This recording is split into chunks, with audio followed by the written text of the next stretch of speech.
Kasako Media, tunaangazia maisha, tunaandika kesho.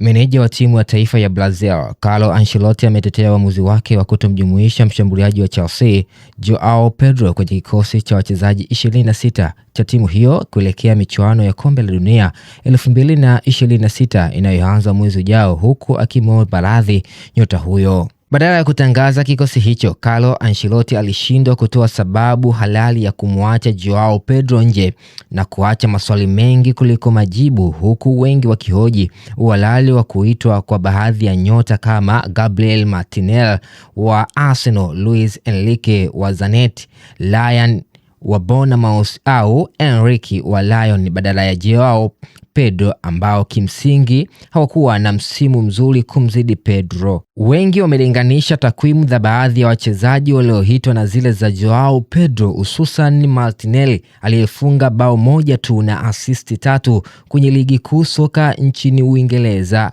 tofauti na Joao Pedro aliyefunga magoli 15 na asisti 5 kwenye ligi hiyo.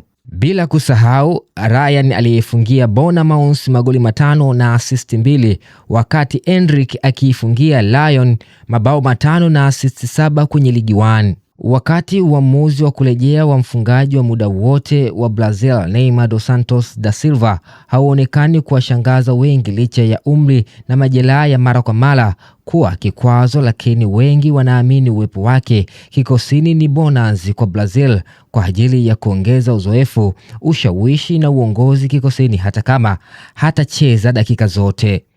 Alisema Carlo Ancelotti. Kuna sifa za wachezaji binafsi tulizingatia katika uchaguzi wa wachezaji walioitwa. Ni wazi kwamba tunasikitika kutoitwa kwa Joao Pedro kwa sababu alikuwa na msimu bora barani Ulaya.